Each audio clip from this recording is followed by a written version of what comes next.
exaltado, o Rei exaltado nos céus.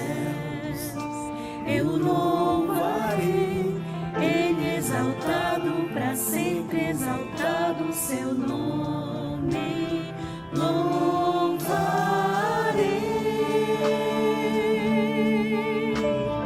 Ele é o Senhor, sua verdade vai sempre reinar. Terra e céus glorificam seu santo nome. Ele exaltado, o Rei exaltado nos céus. Ele exaltado, o Rei exaltado nos céus. Eu louvarei, Ele exaltado, para sempre exaltado o seu nome. Louvarei.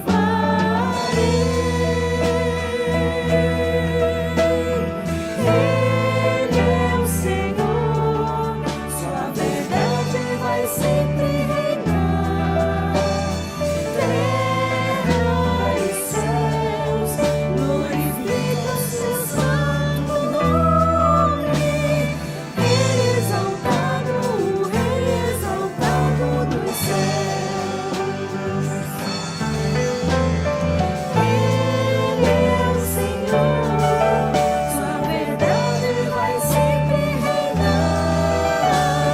Terra e céus glorificam seu santo nome.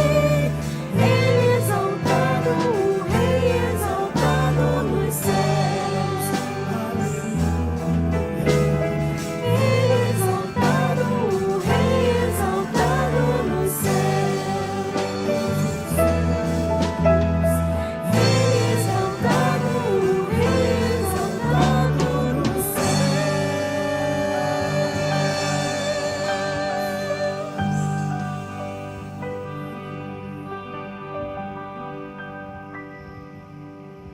Boa noite, irmãos e amigos da IBRBV. Estamos mais uma vez reunidos aqui para louvarmos, cultuarmos, adorando ao nosso Deus, ao nosso Senhor. E eu quero convidá-lo a abrir a sua Bíblia no livro de Efésios, capítulo 2.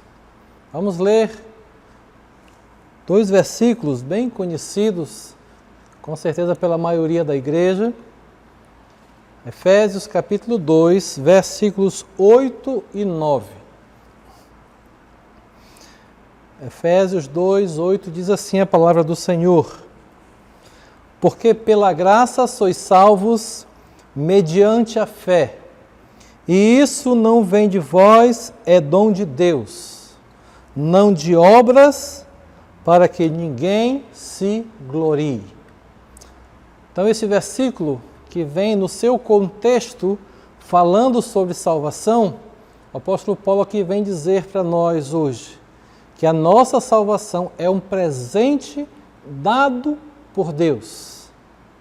Porque pela graça sois salvos mediante a fé, e isso não vem de vós, é dom, é um presente de Deus. Nenhuma obra feita por nós ou não feita por nós, nos dá direito à salvação. Até mesmo a fé não é uma obra para a salvação. A fé é um instrumento usado por Deus para nos dar a salvação. É um instrumento apenas, não é uma obra. E além do mais, isso é Deus quem nos dá. Deus nos dá tudo, irmãos. Porque pela graça, pelo presente, pelo dom, pela graça de Deus sois salvos através, mediante. É um instrumento que Deus usa para nos dar a salvação e a fé. E ele diz no versículo 9, não é de obras. Obras, o pecado é uma obra. Fazermos ou não fazermos é obra. Não de obras, para que ninguém se glorie. A nossa mensagem de hoje tem muito a ver com isso. O apóstolo Paulo, no livro de Filipenses, capítulo 13, ele está trabalhando justamente isso. Mostrar para as pessoas que a salvação não é por eu fazer alguma coisa, a salvação não é por eu deixar de fazer alguma coisa, por eu evitar fazer certas coisas. Isso não traz salvação. Isso traz santificação. Isso traz galardões no céu, o que eu faço após a minha salvação, após eu me converter. Não salvação. Salvação é uma só. É um presente que Deus dá. E se Deus dá, Ele não toma de nós. Ah, mas eu não quero mais. Você não tem escolha. Deus lhe escolheu, a salvação é sua. E isso vai nos motivar a agradar a esse Deus que nos deu esse dom. Então a salvação, a certeza da salvação que nós temos, nos motiva a fazer boas obras. Diz o versículo 10 que Deus preparou para nós antes de nós existirmos. Deus preparou as boas obras para que nós andássemos nela. Então a salvação, a alegria, a certeza da salvação me motiva a fazer a coisa certa. Me motiva a tomar a atitude certa. Me motiva a agir conforme Deus quer. É a alegria da salvação que temos no coração. Ah, mas aquele pessoa é crente e está fazendo isso de errado. É garantido que ele é salvo? Não é porque está na igreja que é salvo. Muitos naqueles dias vão dizer, Senhor, Senhor, em teu nome fiz isso. Nunca vos conheci. Ou seja, nunca foram crentes, Deus nunca conheceu, nunca teve um acesso pessoal com Deus, apenas estava no meio dos crentes. É importante a certeza de salvação, esta convicção e esta motivação que Deus nos dá de fazermos a coisa certa.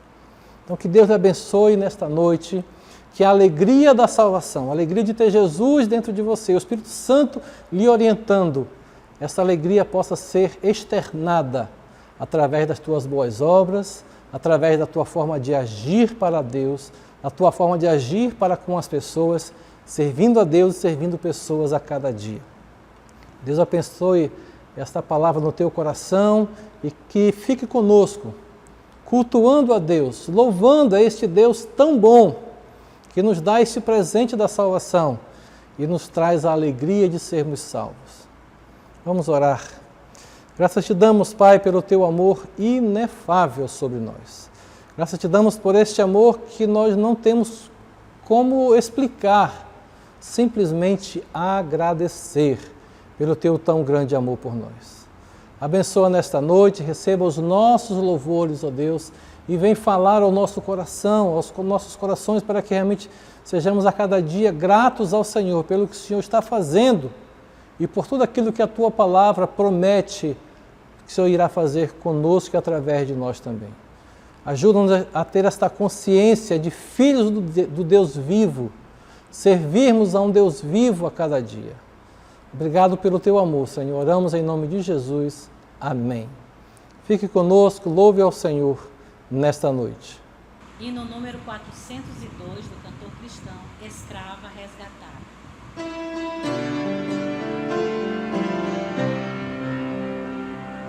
Eis a escrava resgatada, grande preço Cristo deu. Não foi ouro nem foi prata, foi seu sangue que verteu. De maneira tão amante que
Boa noite, irmãos.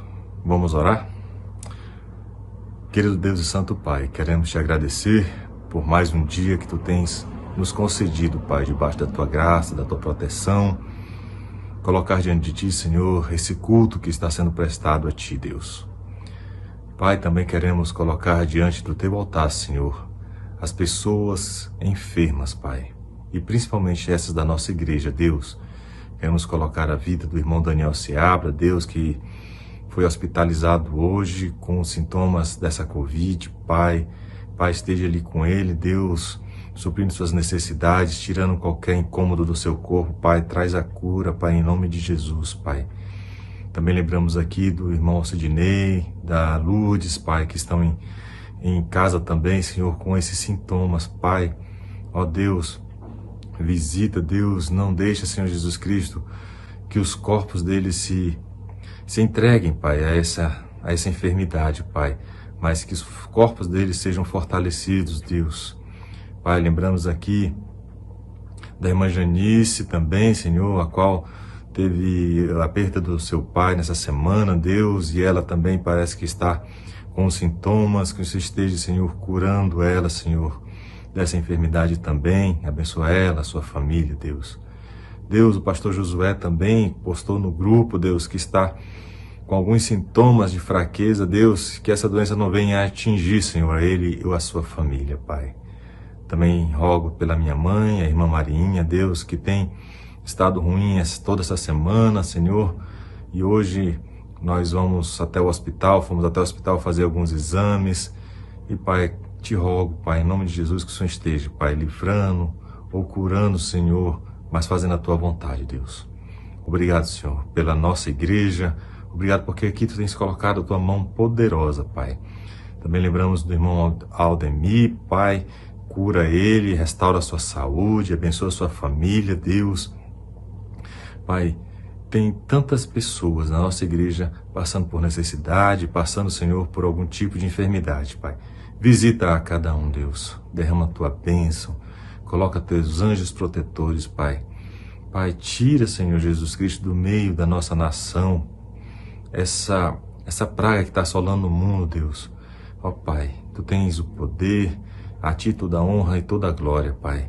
Mas faça-se, Senhor, a tua vontade e não a nossa. Mais uma vez, recebe a nossa oração, recebe o nosso culto e nos dá a tua bênção, Pai. Em nome de Jesus. Amém.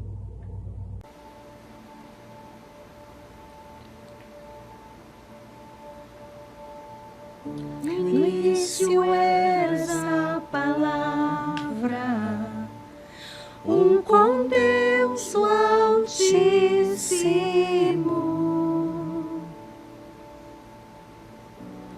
O mistério de tua glória, Cristo em ti se revelou. Oh, quão lindo esse nome é! Oh, quão lindo esse nome é, o nome de Jesus, meu Rei. Oh, quão lindo esse nome é, maior que tudo ele é. Oh, quão lindo esse nome é, o nome de Jesus.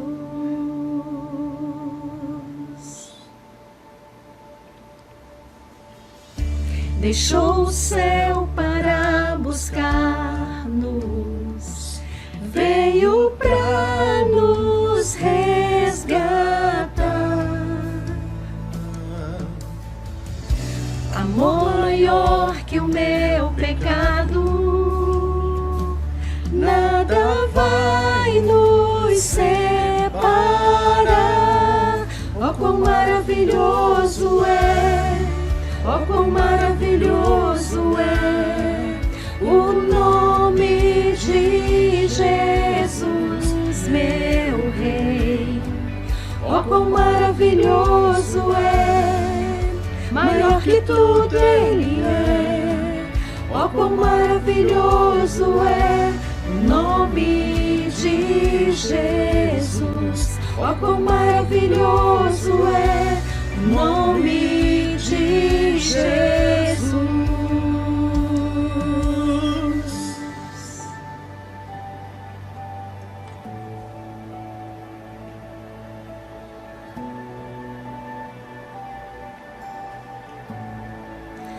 morte venceste, o véu tu rompeste, a tumba vazia agora está. O céu te adora, proclama tua glória, pois ressuscitaste, vivo estás. És invencível, inigualável,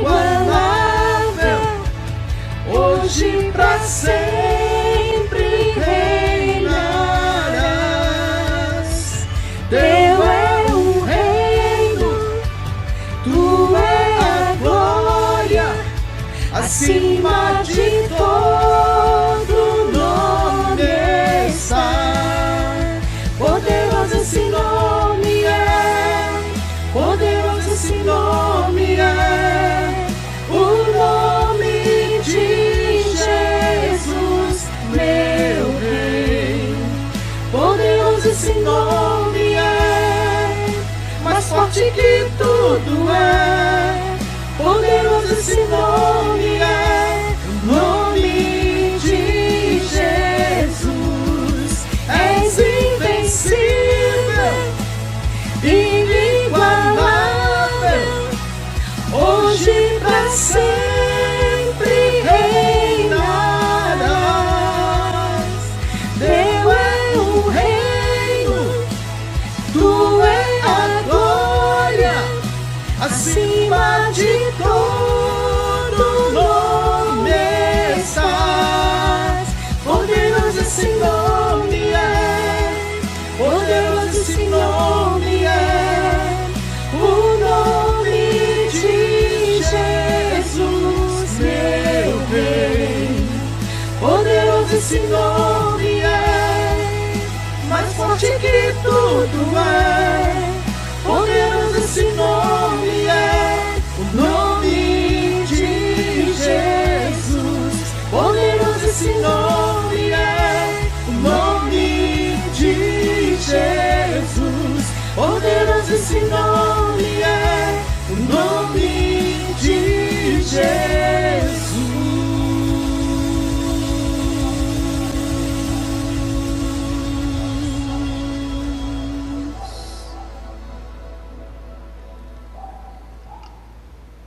Voltamos então para dar continuidade ao nosso estudo. Como os irmãos estão cientes, todos os domingos à noite estamos estudando o livro de Filipenses e começamos na semana passada a estudar esse texto do verso 1 até o verso 11. Os irmãos devem estar lembrados que na semana passada, então, nós demos um tema para este estudo, nesses versículos, que é a verdade de Deus sob ataque. E começamos a falar então que no verso 1, nós estudamos já esse verso, mostrando que a alegria cristã é centralizada em Cristo. Justamente Paulo fala para nós nos alegrarmos no Senhor. E vimos também na parte B desse versículo 1, Paulo falando que ele sempre estará repetindo as verdades, porque isso vai dar certeza, garantir as pessoas de que são de Jesus, de que são salvas e que devem agir conforme Deus quer. E nós vimos semana passada, então, no versículo 2, Paulo mostrando ou desmascarando muitos falsos mestres que estavam trazendo ensinamentos para complementar a salvação. Que a salvação dependia de fazer algo para garantir a salvação. E Paulo então vem desmascarar isso no versículo 2.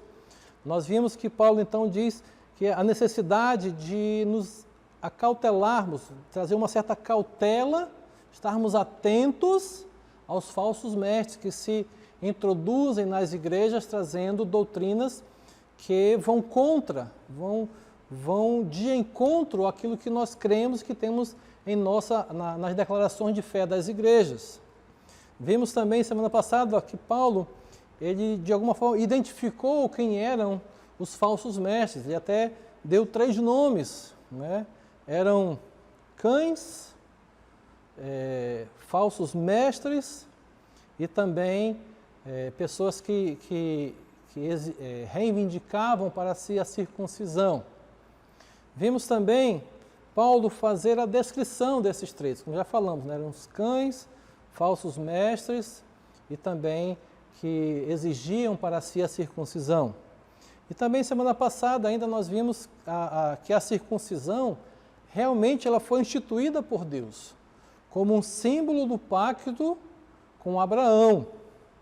E Paulo então pegou esse pacto e interpretou a circuncisão como um selo da justiça pela fé. Ou seja, Abraão ele foi escolhido não porque ele fez a circuncisão, ele foi escolhido porque ele tinha fé em Deus. E ele se tornou então pai da fé de todos. E a salvação não era por ser circuncidado. Ele se tornou pai daqueles que creem, que acreditam, pai da fé. E vimos também semana passada o apóstolo Paulo, quando ele disse que só a circuncisão do coração é que torna alguém verdadeiramente filho de Abraão pela fé, alguém espiritualmente judeu. E vimos também semana passada no versículo 3, o apóstolo Paulo mostrando, assim como Paulo fez uma tríplice descrição dos falsos mestres, ele também faz uma tríplice identificação de quem é o povo de Deus. No versículo 3, se você ler, você vai ver. Por exemplo, e como é que é? Qual é isso? Qual é essa descrição que o apóstolo Paulo diz? Primeiro, ele diz que o circunciso, o crente no Senhor Jesus Cristo, pela fé, ele é identificado pela adoração. O crente que adora corretamente a Deus. E eu quero repetir a frase que nós usamos na semana passada, que toda adoração, todo culto que não é prestado a Deus, isto é uma idolatria. Qualquer coisa que você ame, que você louva, que você adore, além de Deus, esta coisa se torna um ídolo para você. E também nós falamos semana passada que toda adoração, mesmo sendo oferecida a Deus, mas que essa adoração não vem de uma ação do Espírito Santo, essa adoração não é aceita. Muito importante nós termos esta convicção no nosso coração. Tudo que adoramos que não é Deus é idolatria.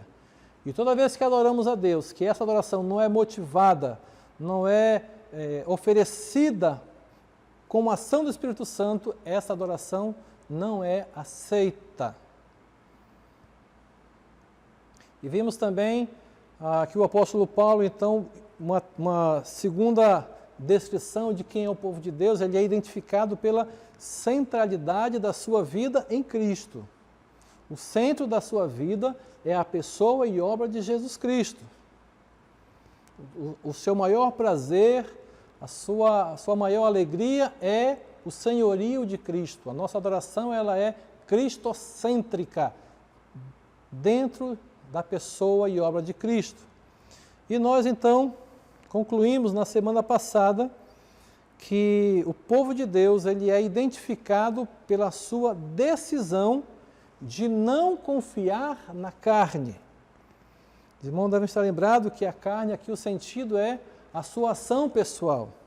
A carne ela é reconhecida como um fato de que o homem continua voltado para si mesmo. Que a salvação ela depende de uma ação sua, de uma decisão sua. Que a salvação depende da decisão humana. Então o povo de Deus ele é identificado pela sua decisão de não confiar na carne. O cristianismo não é aquilo que nós fazemos para Deus. O cristianismo é o que Deus fez por nós. Não confiamos no que fazemos ou deixamos de fazer.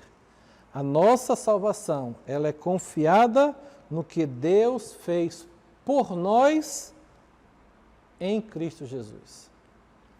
E terminamos aqui semana passada, e dando continuidade, então, vamos agora para os versículos 4 a 6 do capítulo 3. Vemos aqui Paulo dando testemunho de si, anunciando quem ele era para aqueles que se diziam judaizantes, que para ser um verdadeiro salvo ele tinha que circuncidar, para ser parecido com os judeus. Então o versículo 4 do capítulo 3 de Filipenses diz assim: bem sei que eu poderia confiar também na carne. Se qualquer outro pensa que pode confiar na carne, eu ainda mais. Versículo 5 diz: circuncidado ao 8º dia, da linhagem de Israel, da tribo de Benjamim, hebreu de hebreu, quanto à lei fariseu, quanto ao zelo, perseguidor da igreja, quanto à justiça que há na lei, irrepreensível. Então vemos aqui no versículo 4 e 5, Paulo mostrando os seus privilégios, de que ele era um autêntico judeu. E como é que ele prova isso? O apóstolo Paulo aqui está fazendo um contraste entre ele e aqueles falsos mestres, aqueles que confiavam na carne. Porque Paulo diz, olha, vocês creem que a carne tem que ser, a fé é demonstrada por uma ação que você faz na sua carne, por uma decisão pessoal sua. Paulo está aqui argumentando que ele teria muito mais razões para crer na carne, para confiar nos direitos de exigir que as pessoas fizessem o que os judeus fazem. Ele passa a alistar, a partir desse versículo 4 e 5, os seus privilégios como judeus, as suas credenciais de um verdadeiro judeu. E ele não faz isso para se engrandecer, ele não faz isso mostrando que ele é mais importante ou que ele é superior do que esses outros judeus. Ele aqui mostra que ele sabia que ele era mais judeu e deliberadamente ele abandonou esses predicados, esses privilégios por causa de Jesus Cristo. Mas que privilégios são esses que ele deixou? Então podemos ver no versículo 4 um privilégio eclesiástico, ou seja, ele era circuncidado ao 8º dia. Ele nasceu judeu e era membro da raça que havia recebido esse rito da circuncisão desde o templo que foi estabelecida a lei. Desde lá em Gênesis 17, 12, nós vemos Deus falando com Abraão, depois em Levítico 12, Deus colocando isso como uma norma para o povo hebreu, que todo homem que nascesse, ele era circuncidado no 8º dia. Em segundo lugar, nós vemos o privilégio de nacionalidade do apóstolo Paulo, ou seja, ele era da linhagem de Israel. Ele não era um judeu nascido ali, naquela terra. Ele não vinha de uma linhagem recente. Então, aqui no versículo 5, o apóstolo Paulo chama a si mesmo de israelita. Paulo, ele sublinha a pureza absoluta de uma raça e da sua descendência. Paulo, ele pertencia ao povo eleito. Paulo pertencia ao povo escolhido de Deus, um povo exclusivamente privilegiado, porque ele veio de Abraão. Ele era mais judeu do que qualquer um outro. De muitos ali que se diziam tão judeus, exigindo que as pessoas fizessem uma ação para garantir a sua salvação. Em terceiro lugar, terceiro privilégio que o apóstolo Paulo diz aqui é do seu privilégio ancestral. Ou seja, ele era descendente direto da linhagem da tribo de Benjamim. Benjamim, uma coisa interessante no nascimento de Benjamim é que ele foi o único dos filhos de Jacó que nasceu na terra prometida. Todos os outros filhos nasceram lá na casa do seu sogro, na terra do seu sogro. E Benjamim foi o que nasceu ali já na terra prometida. A tribo de Benjamim é uma das mais importantes, pois foi a única que se manteve fiel juntamente com a tribo de Judá na dinastia de Davi. 1 Reis, capítulo 12, mostra isso. E assim, irmão, vemos Paulo não só está afirmando que ele é um israelita, mas que também ele pertencia à elite de Israel. Era um judeu autêntico. Então nós vimos aqui os seus privilégios. Além dos privilégios, Paulo também fala no versículo 5 e 6 dos seus méritos, dos seus esforços, de que ele era um judeu esforçado naquilo que ele fazia. Então, Paulo começa aqui a listar o que ele havia recebido de direito de nascimento, agora ele começa a listar o que ele adquiriu por escolha sua, por decisão própria, de como ele chegou ao patamar que estava. Então, em primeiro lugar, ele diz que ele era hebreu de hebreus. Essa expressão, além de enfatizar que ele tinha um sangue puro, hebreu, judeu, ele frequentava as sinagogas. Ele celebrava os cultos em hebraico, bem diferente daqueles helenistas, daqueles judaizantes que só falavam o grego. Paulo, ele falava o grego e o hebraico. Vemos que ele realmente falava no capítulo 21 de Atos 21 e 40, diz assim: obtida a permissão, Paulo, em pé na escada, fez com a mão sinal ao povo. Fez-se grande silêncio e ele falou em língua hebraica, dizendo. Isso causou perplexidade das pessoas. Um homem ali, inculto, porque estava pregando o evangelho, começar a falar em hebraico, isso chamou a atenção. Em segundo lugar, o apóstolo Paulo mostra que seu mérito, além de ser hebreu, ele era fariseu por escolha sua, ele era uma pessoa dedicada à lei. Os irmãos devem estar lembrados que o fariseu, eles constituíam um grupo mais zeloso pela lei e tradições dentro da religião judaica. Eram as pessoas que zelavam por esta verdade. A lei, ela tem que ser cumprida. Era um grupo que se reunia, era um zeloso por cumprir a lei. Por isso que eram os fariseus. A principal característica da vida de um fariseu era a sua reputação de ser alguém cuidadoso e fervoroso em cumprir a lei mosaica, em cumprir as suas tradições. Isso caracterizava a vida de um fariseu. E Paulo, então, escolheu ser fariseu, de pertencer a isso, de cumprir a lei mosaica. E se alguém fosse contra, ele também ia contra essa pessoa. Se alguém levantasse algum pensamento que contrariasse a lei mosaica, ele ia de encontro a essa pessoa. Por isso que ele perseguiu a igreja. Por isso que ele encarcerou muitos crentes.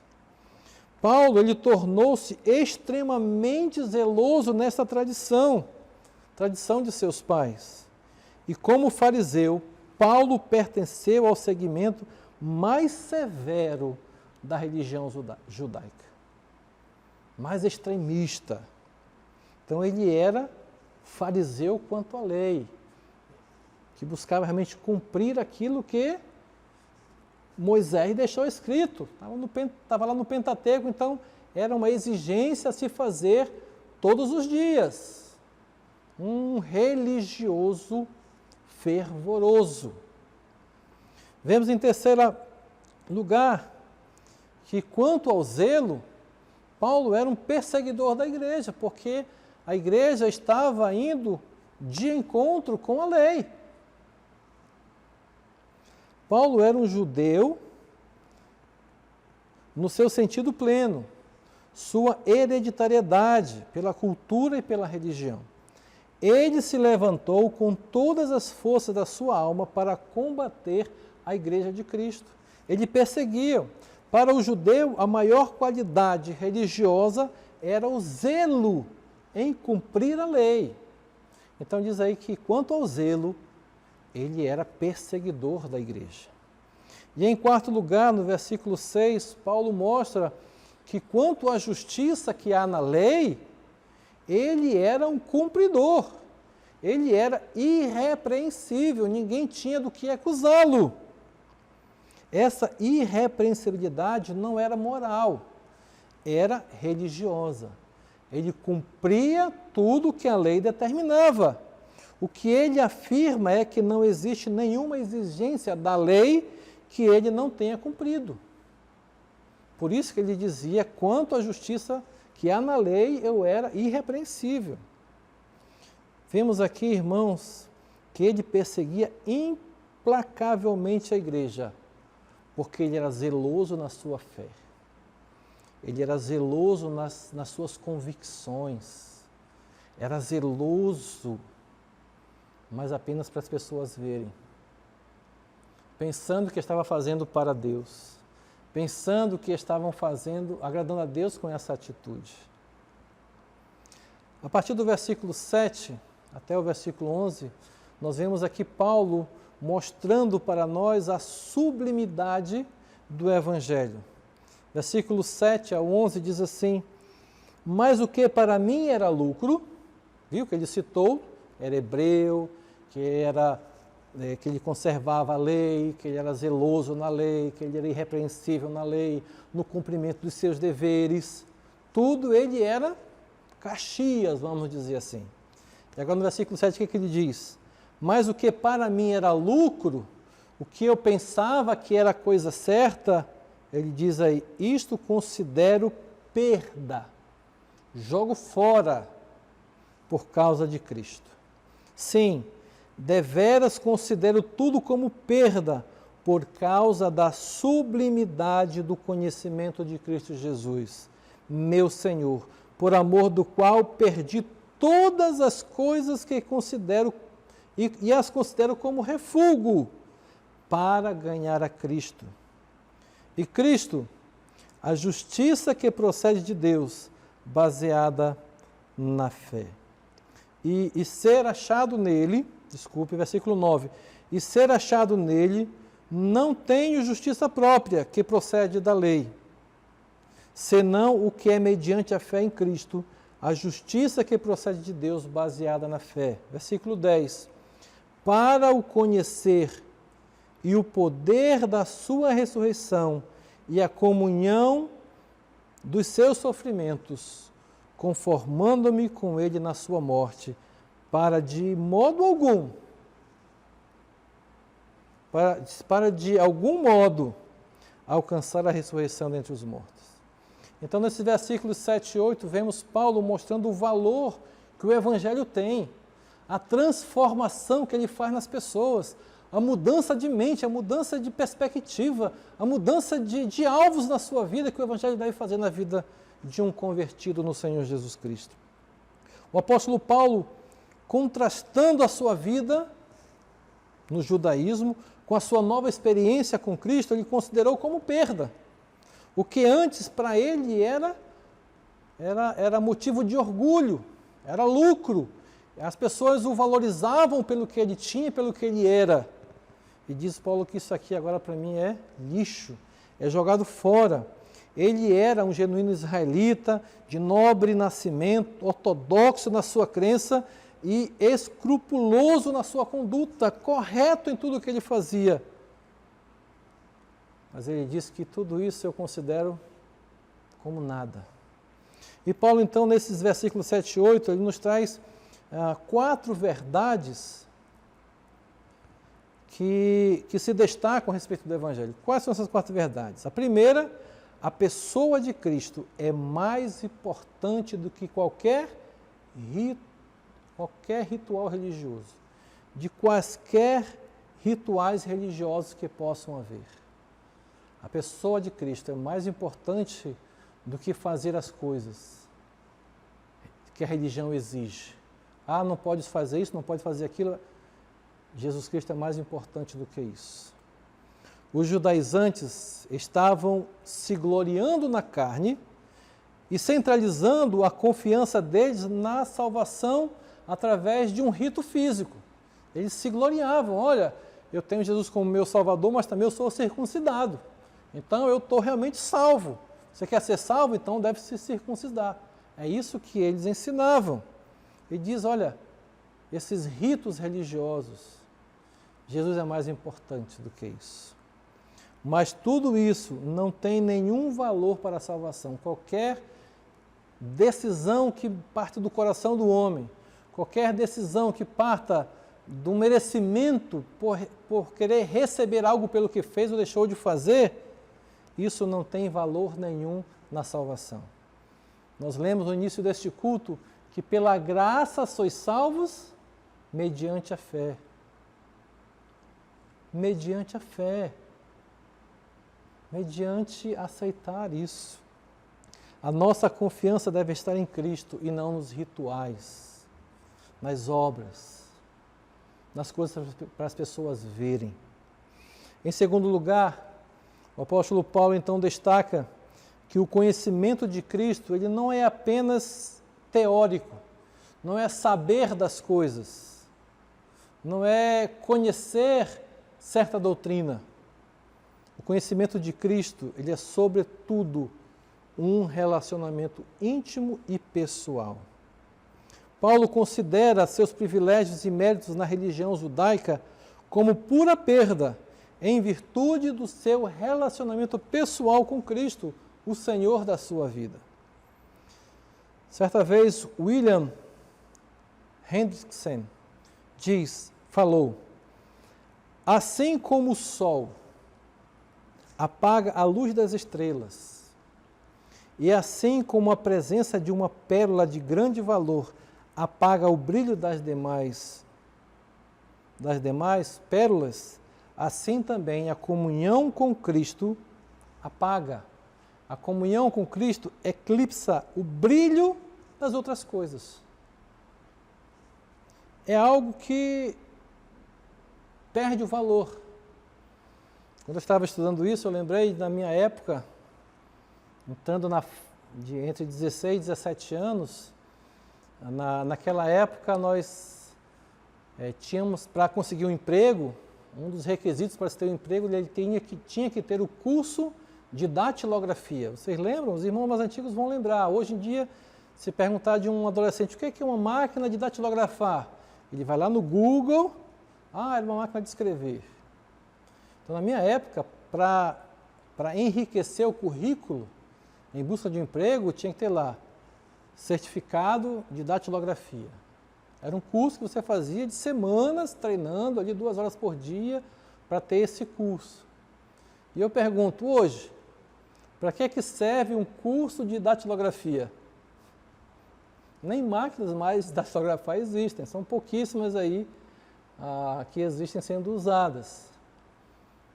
Claro que o uso delas foi importante para que hoje os computadores funcionassem, as pessoas tivessem agilidade na digitação e tal, ajudava o curso. Mas o curso de datilografia hoje perdeu o valor, não serve mais para nada. É a mesma coisa, o que os judeus faziam para ter a salvação, os seus rituais, os seus métodos, as formas de culto, de levar o animal, de ser sacrificado, o sacerdote interceder, isso se acabou. Agora Jesus, ele é o nosso único Salvador, o nosso mediador, é o caminho, é o que nos leva à vida, é só Jesus Cristo, nada do que eu faço, ou eu não faço, ou aquilo que eu peco, isso vai me tirar a salvação. Não, a salvação é um presente de Deus e Deus não dá para depois tomar, porque Ele sabe quem nós somos. Ele não vai dar sabendo que Deus é eterno, Ele não vai nos dar uma coisa que Ele poderá tirar depois sabendo que nós iremos pecar. Deus não faz isso, Ele dá a salvação ela é eterna. Em terceiro lugar, Paulo aqui ele destaca a respeito do Evangelho é que o amor de Cristo corrige as nossas prioridades. O versículo 8 nos fala sobre isso. Paulo não apenas abre mão das suas prerrogativas, Paulo não apenas abre mão das suas vantagens, mas ele as considera, essas prerrogativas, essas vantagens, como perda, por amor a Cristo. Não é simplesmente jogar fora, não. O meu amor a Cristo é maior do que esses direitos que eu tenho. o amor de Cristo o constrangeu e o seu amor por Cristo o levou a renunciar tudo o que antes lhe parecia valoroso. Antes tinha certa vantagem. Não tem mais, porque eu tenho Cristo hoje. Os meus objetivos da vida se perderam. Eu queria ser um grande sacerdote. Se perdeu, porque agora meu objetivo é fazer a vontade do Senhor. Eu queria ser um judeu destacado no Senado político. Perdeu para Paulo isso. Agora é servir ao Senhor, fazer a sua vontade, cumprir o seu querer. E o quarto motivo que o apóstolo Paulo dá essa importância é que possuir a Cristo, irmãos, nos leva a ver as vantagens pessoais e religiosas como refúgio, como perda, como coisas que não têm valor. A palavra refúgio, segundo alguns estudiosos, ela tem dois significados. Primeiro, em linhagem comum, significa aquilo que é jogado para os cães, aquilo que não serve mais para você, aquele alimento que não vai mais lhe trazer nenhum benefício, então você joga fora, dá para os cães. Agora, numa linhagem médica, refúgio significa excremento ou mesmo esterco. É um termo tão vulgar para descrever excremento humano ou restos de alimento destinado à lata do lixo. Então, o termo esterco ou refúgio não conseguem expressar toda a repugnação que Paulo tinha desses direitos, desses privilégios que ele foi adquirindo durante a sua vida. Hoje isso, não serve mais para nada.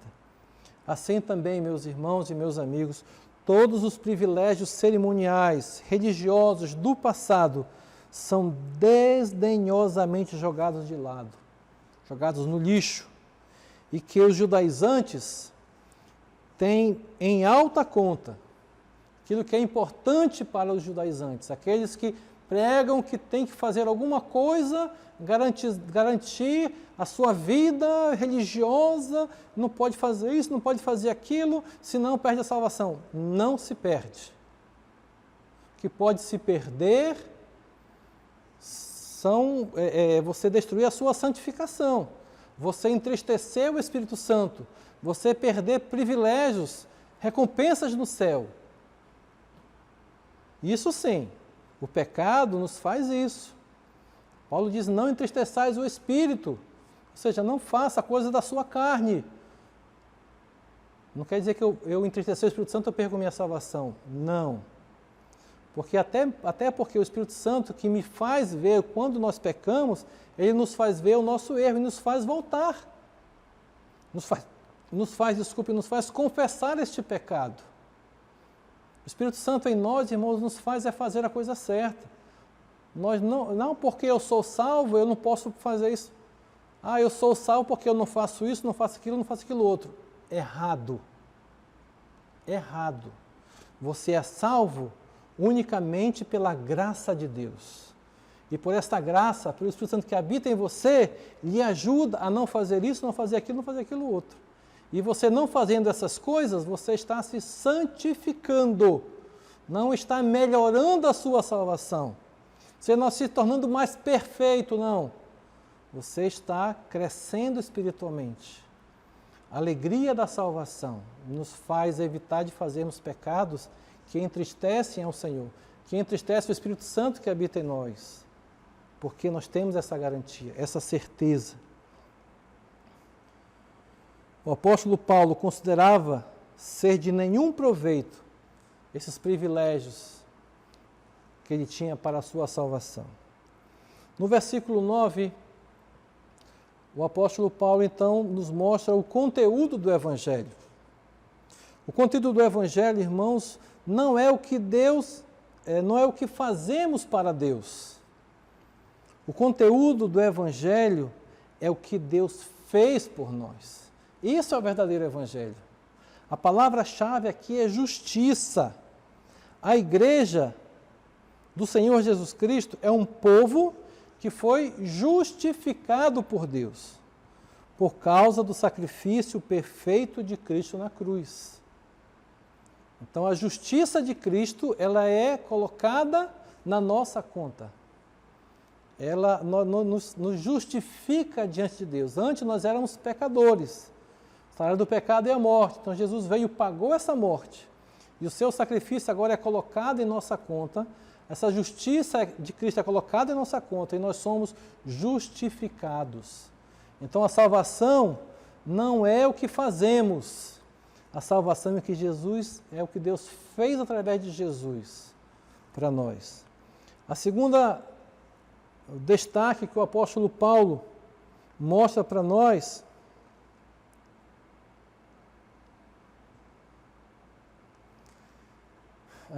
ele traz aqui alguns destaques importantes nesse evangelho. Melhor dizendo assim. Então, versículo 9 diz assim: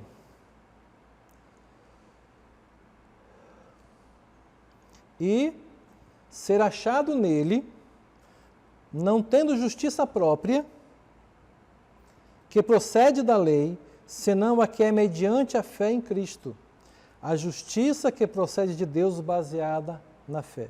Então, neste versículo, o apóstolo Paulo traz alguns destaques, pontos importantes para nós aqui. O primeiro é que a nossa justificação é uma obra de Cristo, não de obras da lei, é por Cristo.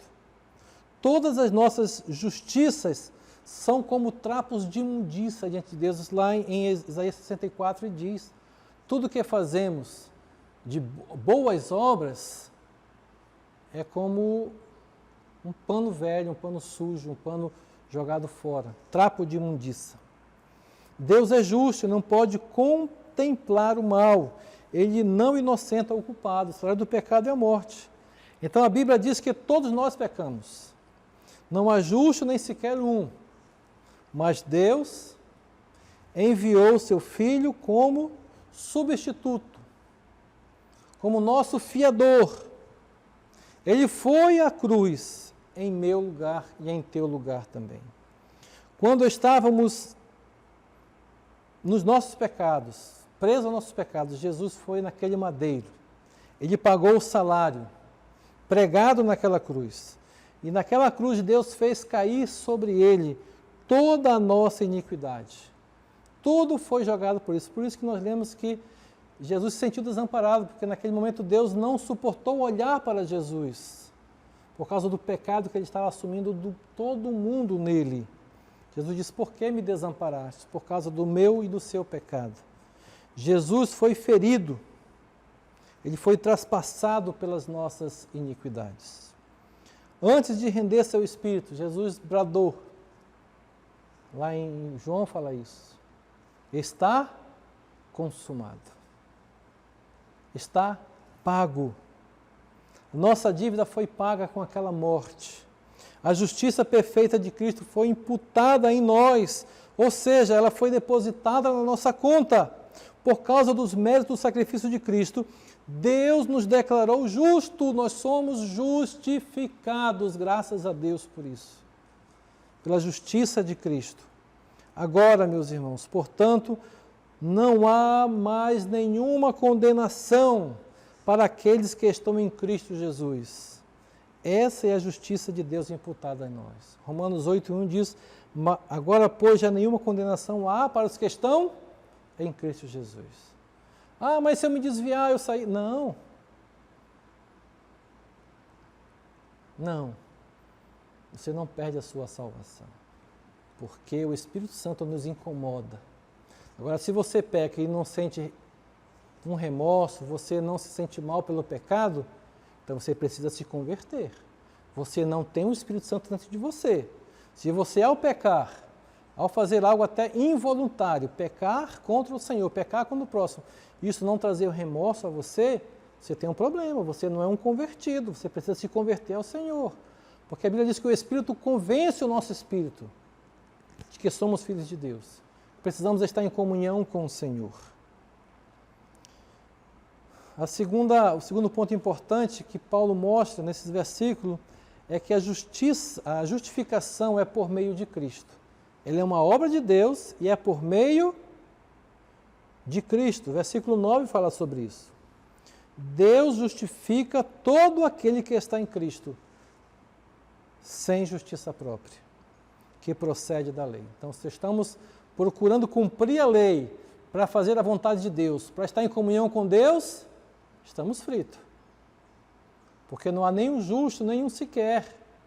Então, a minha forma agora de agradar a Deus, de fazer a vontade dEle, é aceitar Cristo como Salvador e cumprir a sua palavra. Irmão, nós somos justificados pelos méritos de Cristo. Foi na cruz, foi na sua obra na cruz, e não nos nossos esforços que nós somos justificados. Ser achado nele e ser justificado são obra de Cristo.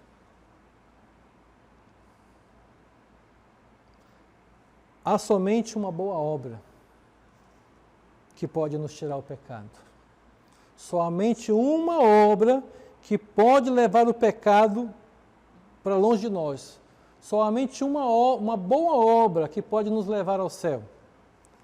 A boa obra que Cristo consumou na cruz. Aquela sim, aquela boa obra nos leva ao céu. Ele diz, eu sou o caminho, a verdade e a vida. Ninguém vem ao Pai senão por mim. E em terceiro lugar, a justificação ela é recebida pela fé. A justificação é mediante a fé em Cristo. A fé não é a causa de sermos salvos. A fé é apenas um instrumento de nos apropriarmos desta salvação. Entenderam o que eu falei? A fé não é a causa de sermos salvos. Ah, pela fé eu aceitei Jesus. Não. Pela fé eu fui salvo. Não. Você aceita Jesus pela fé, mas a fé é apenas um instrumento de você se apropriar desta salvação. É o que Deus coloca e essa fé não vem de nós. É um dom de Deus que Ele coloca e nos faz aceitar essa verdade. Em relação a relação justa com Deus não se baseia na lei, mas na fé em Cristo Jesus. Ninguém a conquista, é Deus quem dá. A salvação não é conquistada, irmãos. A salvação ela é dada por Deus. Ninguém a ganha por obras, por não pecar, por não fazer isso. Ninguém ganha a salvação por não fazer aquilo, por fazer aquilo outro. A salvação ela é feita por obra de Cristo. E a fé é só um instrumento de Deus para nos dar isso. Aceitar com confiança. Romanos capítulo 8, Romanos 8, verso 3 diz assim: porquanto o que fora impossível à lei, no que estava enferma pela carne, isso fez Deus enviando o seu próprio Filho, em semelhança de carne pecaminosa e no tocante ao pecado. E com efeito, condenou Deus na carne o pecado, a fim de que o preceito da lei se cumprisse em nós. Que não andamos segundo a carne, mas segundo o Espírito. Porque os que se inclinam para a carne, cogitam das coisas da carne, mas os que se inclinam para o Espírito, das coisas do Espírito, se inclinam para o Espírito, das coisas do Espírito, porque o pendor da carne dá para a morte, mas o do Espírito para a vida e paz. Assim, meus irmãos, o caminho da paz com Deus não é o caminho das obras, mas o caminho da graça.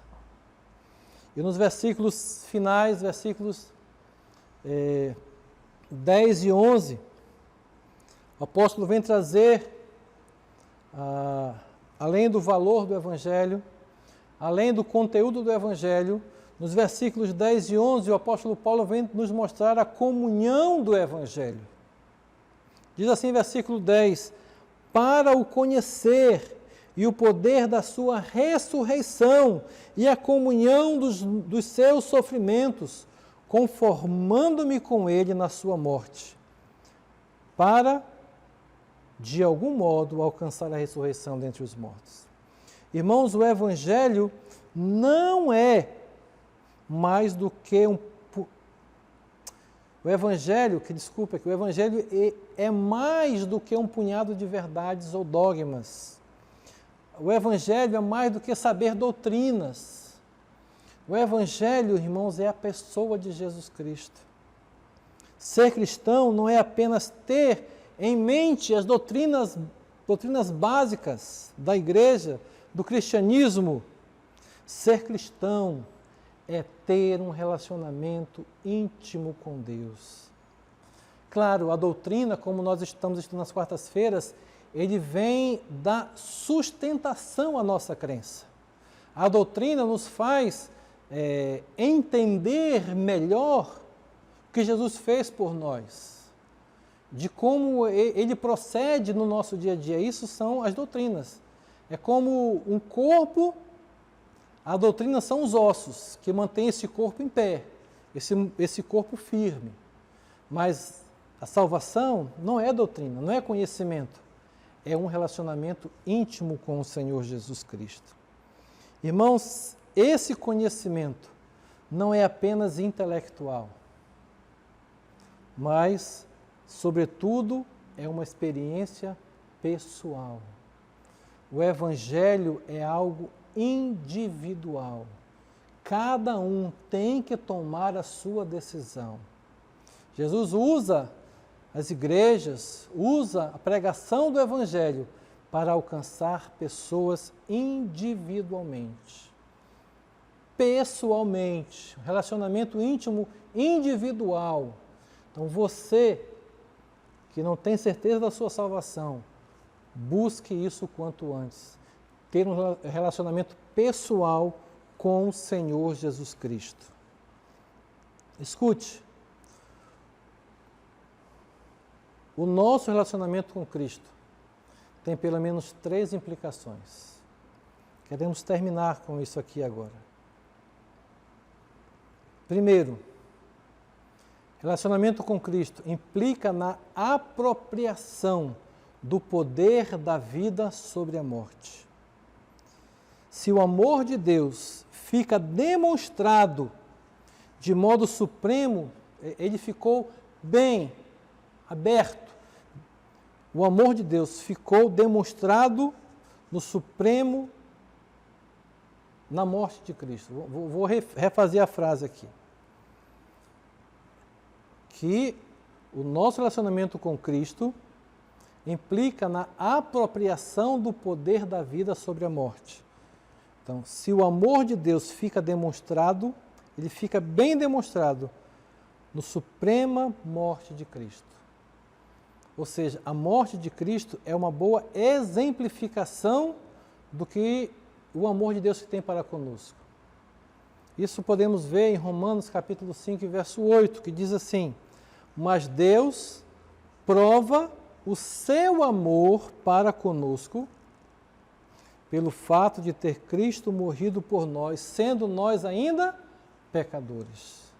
Escute, irmãos, o poder de Deus fica demonstrado de modo supremo quando Cristo ressuscita.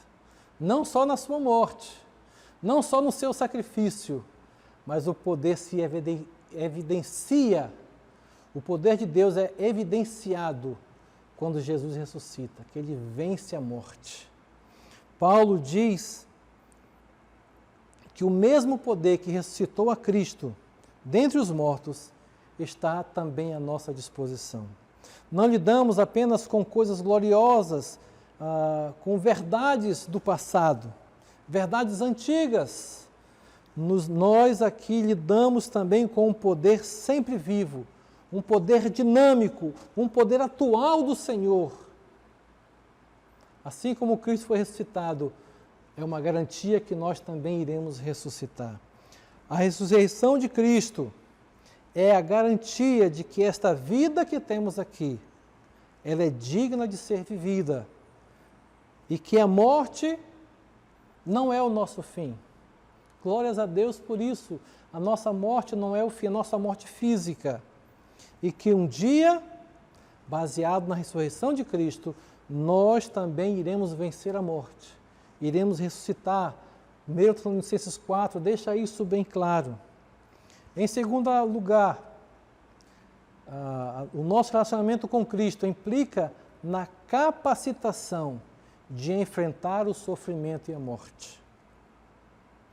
Sofrer por Cristo é um privilégio. Paulo deixou isso bem claro. Se você abrir sua Bíblia, livro de Filipenses, capítulo 1, 29, diz assim: porque nos foi concedida a graça de padecermos por Cristo e não somente de crerdes nele. Então, é um privilégio, é uma graça concedida a nós sofrermos por Cristo. No livro de Atos, nós vemos os discípulos ali saindo, glorificando a Deus, porque foram achados dignos de sofrer por Cristo.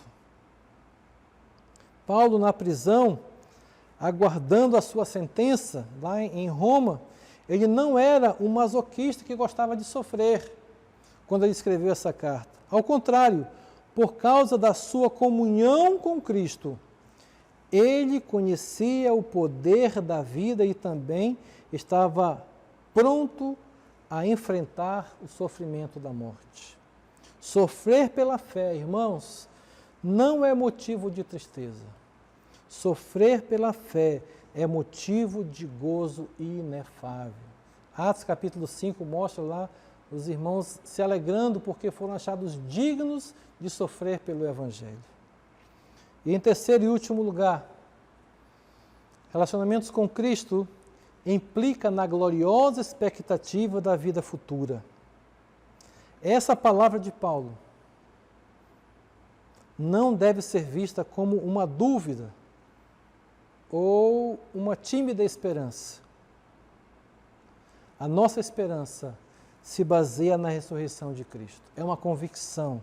Ele está vivo. Temos essa certeza, temos essa esperança, essa viva esperança habitando em nós, que seremos ressuscitados com Ele. A expectativa de Paulo está na vida futura. Seus objetivos estão no céu. A sua recompensa será no céu. O seu reconhecimento será no céu. Na ressurreição. Então, irmãos, ele sabe que antes de ter a ressurreição, ele vai ter que passar pela morte. Assim como antes da vitória vem a guerra. Vem difícil, vem problemas, vem dificuldades. Ser crente não é fácil, mas a nossa recompensa está garantida.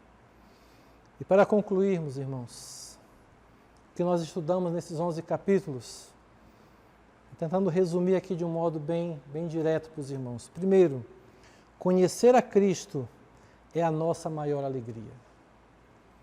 Conhecer a Cristo e conhecer a Cristo é a nossa alegria. Isso garante uma segurança para nós todos os dias. Seja Cristo a vossa alegria. Segundo, é em Cristo que temos segurança contra as heresias e falsos profetas. É conhecendo a Cristo que vamos reconhecer os falsos ensinamentos que chegam diante de nós. É tendo confiança, estudando realmente ao Senhor.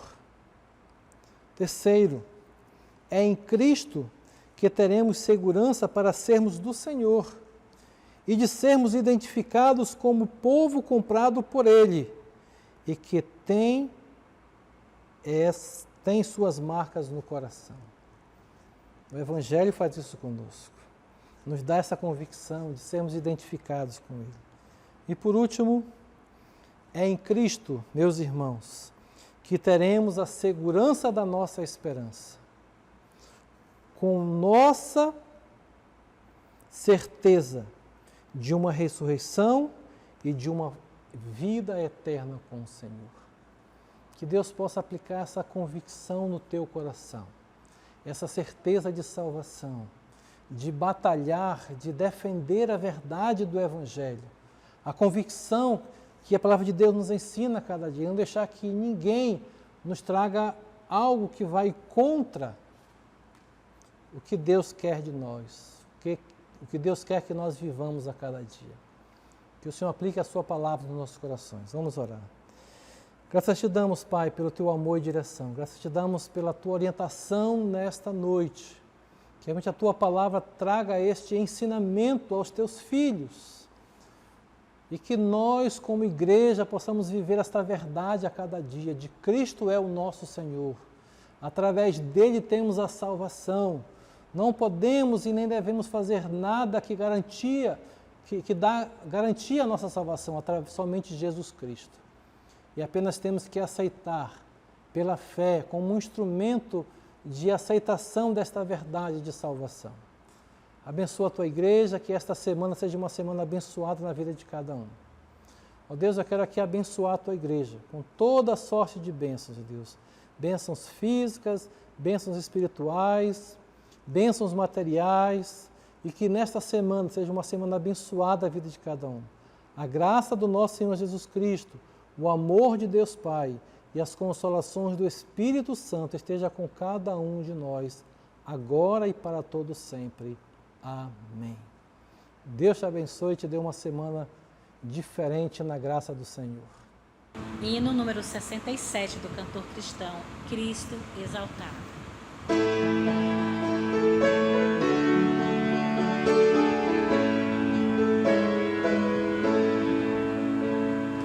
Eis entronizado à destra do bom Deus, como Rei eterno Cristo lá nos céus.